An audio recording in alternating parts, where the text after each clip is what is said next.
ময়মনসিংহে হামে আক্রান্তের সংখ্যা কিংবা হামে আক্রান্ত হয়ে মৃত্যুর সংখ্যা প্রতিদিনই বেড়েই চলেছে। গত কয়েকদিন যাবৎ ময়মনসিংহ মেডিকেল কলেজ হাসপাতালে এই হামে আক্রান্ত হয়ে শিশুরা মৃত্যুবরণ করছে।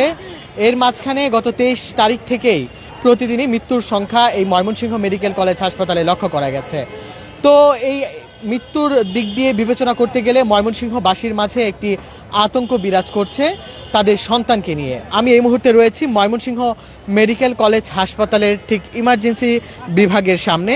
আমি যেই কথাটি বলছিলাম যে গত 23 তারিখ থেকে কিন্তু এই ময়মনসিংহ মেডিকেল কলেজ হাসপাতালে মৃত্যুবরণ করেছিলেন একজন শিশু। এরপর থেকে আজকে 26 তারিখ, আজকে পর্যন্ত গত এই 3 দিন যাবতে কিন্তু ময়মনসিংহ মেডিকেল কলেজ হাসপাতালে হামের উপসর্গ কিংবা হামে আক্রান্ত হয়ে শিশুরা মৃত্যুবরণ করছে। তো সর্বশেষ যেই তথ্যটি সেটি হচ্ছে এই গত 24 ঘন্টায় এই ময়মনসিংহ মেডিকেল কলেজ হাসপাতালে 2 জন শিশু হামে আক্রান্ত হয়ে মৃত্যুবরণ করেছে। একজন শিশুর বয়স হচ্ছে মাত্র 6 মাস, আরেকজন শিশুর বয়স হচ্ছে 10 মাস।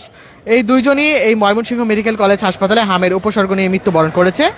একজনের বাড়ি হচ্ছে ময়মনসিংহ সদর উপজেলার ডাপুনিয়ায়, আর আরেকজনের বাড়ি হচ্ছে ময়মনসিংহের যেই ময়মনসিংহ বলতে না, নেত্রকোনা জেলার মোহনগঞ্জ যে এলাকা ওইখানকার। তো আমরা যতদূর তথ্য পেয়েছি যে প্রতিদিনই ময়মনসিংহে কিন্তু হামের আক্রান্তের সংখ্যা বাড়ছে। এখন পর্যন্ত এই ময়মনসিংহ মেডিকেল কলেজ হাসপাতালে হামের আক্রান্ত হয়ে রোগী ভর্তি রয়েছে 77 জন, এবং এই পর্যন্ত কিন্তু এই গত 24 ঘন্টায় সুস্থ হয়ে কেউ ছুটি নেয়নি বলে আমরা জানতে পেরেছি।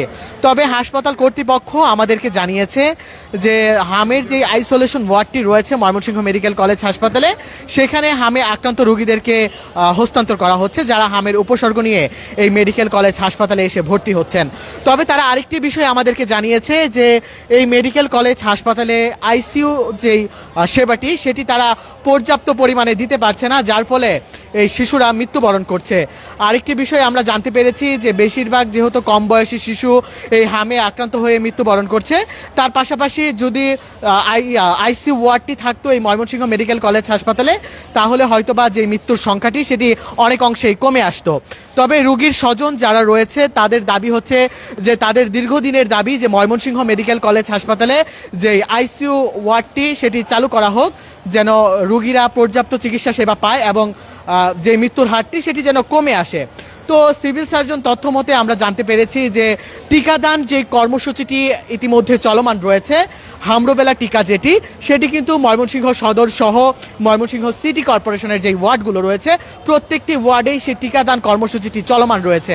এবং তারা আমাদেরকে জানিয়েছে টিকাদান কর্মসূচির আওতায় প্রায় শতাধিক তারা শিশুদেরকে আনতে সক্ষম হয়েছে। তবে যেহেতু এই টিকা 6 মাসের নিচে শিশুদেরকে দেওয়া সম্ভব নয়, সেক্ষেত্রে এই 6 বছরের নিচের শিশুরাই এখন বেশি এই হামে আক্রান্ত হচ্ছে।